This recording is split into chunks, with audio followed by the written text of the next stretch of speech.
Does the Bible really say that Lucifer is Satan? Does it really say that Lucifer is the devil of the underworld, which people seem to commonly refer to? Can this be proven from the Bible if it's true? This is going to be a revealing video for some of you. Welcome to Discerning Truth. And this video is part of a series dealing with the Genesis gap and how it represents a wrong approach in determining what the Bible says, a faulty approach in determining true Bible doctrine. If you've not viewed the first video of this series, please do so because it speaks of our purpose and goals in these messages and details what we hope to achieve. Let's go over and take a look at the Bible text a little bit. But Genesis gapists, they insist that Lucifer, as found in Isaiah 14, and they believe also in Ezekiel 28, describes him and describes his fall from heaven. And this fall by necessity would have taken considerable amount of time, and therefore it must have happened during the gap. The gap, of course, between Genesis 1, verse 1 and verse 2. But here's a fact I'm going to state right off and very plainly, and if you want to try to prove me wrong, feel free. But it cannot be proven from the Bible that Satan is Lucifer or that Satan is the anointed cherub. Now, a lot of people believe that. In fact, most people believe that. And I'll say this also. It possibly may be true, but it only may be true. It cannot be proven. You couldn't prove it if your life depended on it. These are assumptions. People read Isaiah chapter 14, Ezekiel chapter 28 mainly. They read them and they think, well, this must mean Satan. But see, that's an assumption. There is no textual evidence that something that is known or can be proven to be true about Satan is present in Ezekiel 28 or Isaiah 14. Isaiah 14 actually could better apply to the Antichrist. Or, which I know this is not near as glamorous, and this is not near as profound as a lot of people would like to make it, it simply may be referring to who it specifically says it's referring to, and that is the king of Babylon. Both of these passages are directly addressed to human kings, and that context should be considered first. Look over here. This is Isaiah 14, starting with verse 4. And what does the Lord say to Isaiah? Take thou this up proverb against the king of Babylon. This is a real king.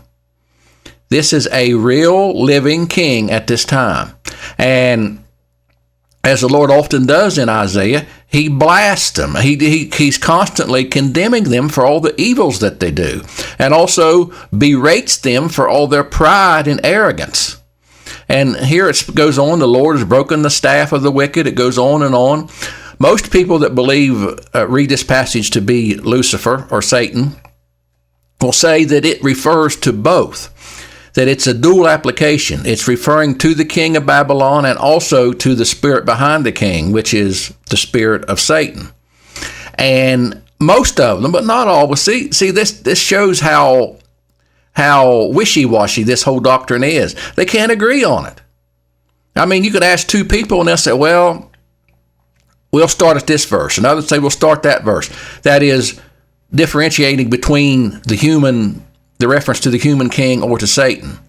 But nearly all will agree that in verse 12, where it says, how art thou fallen from heaven, O Lucifer, son of the morning? How art thou cut down to the ground, which did weaken the nations? Well, there's the word Lucifer. What does the word Lucifer mean? It simply means a light bearer. It's someone that shines light. And then he gets, they say this is Lucifer's pride showing, or Satan's pride, the 5 I wills. For thou hast said to thine heart, I will ascend into heaven. I will exalt my throne above the stars of God. I will sit up on the mount of the congregation of the sides of the north. I will ascend above the heights of the clouds. I will be like the Most High. They say this is all the devil talking. This is what the And the Gapist will say, this is what the devil was saying when he was living on the earth before Adam, and he was king and had domain and dominion over the entire earth. And his pride got so much control over him that he said, why am I down here? I'm just going to ascend up and be like the God of heaven. Now, that's a nice story. That's a nice story. But is it actually referring to Satan? That's just speculation. You can't prove it. There is nowhere in the Bible that you can link directly the term Lucifer and Satan. In fact, this is the only place the word Lucifer is found in the Bible, right here. But notice what God says. He says, yet thou shalt be brought down to hell, to the sides of the pit. Now look at verse 16. This throws a monkey wrench in their plans. Look at verse 16. They that see thee shall narrowly look upon thee, and consider thee, saying, is this the man? Well, Satan's not a man. Is this the man that made the earth to tremble, that did shake the kingdoms? So you can see the weaknesses of the argument. Just exactly where do you break it? They want to say, well, this is referring to Satan, but verse 16 can't be referring to Satan because it specifically says it's referring to a man. See, the arguments they give are not near as strong as some of them pretend they are. Even though it's almost universally agreed that Satan is Lucifer or Lucifer is Satan, you can't prove it. You can't prove it. It may be true, but you can't prove it. Yes, also, you go over to Ezekiel chapter 28, you'll find much the same thing, even given in more details. Here it says, Son of man, take up a lamentation upon the king of Tyrus. Notice, another king, another human king. Now, here it speaks about thou hast been in Eden, the garden of God, and every precious stone was thy covering. Well, somebody say, that must be Satan. That must be Satan there, because Satan was in Eden. Yes, it may be, but it still does not even say that this passage is Lucifer. Lucifer is not found in this passage, and it does not mention Satan either. It only specifically mentions a king. Some people say, well, how do you fit all that in there? There are ways to fit that in there. The simple fact is, it might be simple hyperbole. That is, overstating something. The Lord is overstating things. And I'll show you an example of that in just a minute. Because if you look over in Ezekiel 31, it says the cedars and the garden of God could not hide him. Here it speaks about the garden of God was like unto him in his beauty, and I have made him fair by the multitude of his branches, so that all the trees of Eden that were in the garden of God envied him. So this could just be overstatement for effect. Let me show you another example of that here. Here again, we're back in Isaiah 14, but here we're in the first part of Ezekiel 28. What I just showed you previously was in the second part from verse 11 on. But you'll notice here, we saw all the I wills, and how he has said in thy heart, I will ascend. But if we go to Ezekiel 28 and the first chapter, again, the word of the Lord, or the first verse, the word of the Lord came unto me, saying, Son of man, say to the prince of Tyrus.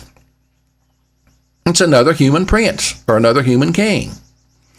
And he says, because thy heart is lifted up. Back here, it said, because thou hast ascended thy heart. Notice the parallels there. Thou hast said, I am a God. I sit in the seat of God. Notice how much that lines right up here with I will. In the midst of the seas, yet thou art a man. Now read it. Read it. The king is making all of these boasts about himself. He's saying all these things about himself. But the Lord tells him plainly, yet thou art a man. Well, the devil's not a man. Satan's not a man. It says, and not God, though thou set thine heart as the heart of God. And again, it's the heart. How they apply their heart. Then the Lord starts getting sarcastic with him. Behold, thou art wiser than Daniel. No, this king's not wiser than Daniel. But he thinks he is. Some people will really push that and say, well, he's referring to the devil there. You can't prove that. That is pure speculation and conjecture. We know from the context that it is referring to a man, a prince that lived during the time of Ezekiel. With thy wisdom and with thy understanding thou hast gotten thee riches. By thy great wisdom and by thy traffic thou hast increased thy riches. But thine heart is lifted up because of thy riches. What do riches mean to the devil? What does gold and silver mean to him? No, this is referring to a human king. And this back here, notice how it parallels over here. And here's the simple truth, people. Again, it's not that glamorous. It's not near as lofty and exciting as the alternative. But these two chapters simply may be referring to the human kings at that time. Now, could they refer to the devil again? Maybe, but only maybe. You can't prove it. You can't prove it.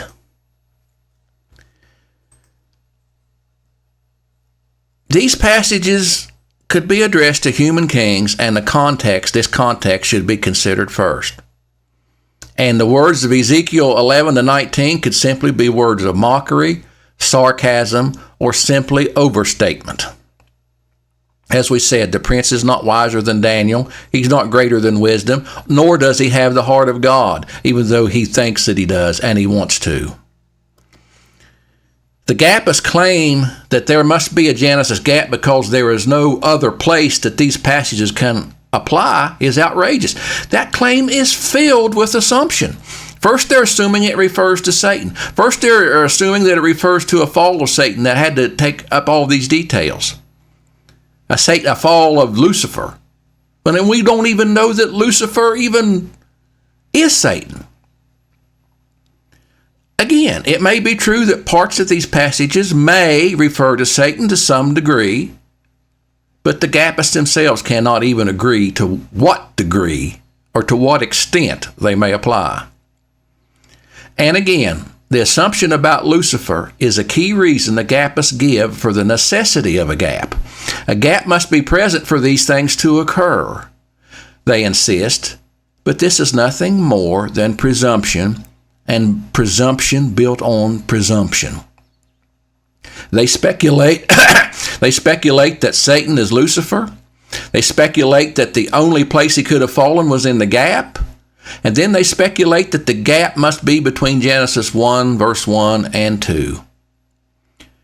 Presumption, speculation, conjecture, and uncertainty are very, very, very poor foundations to build any doctrine upon.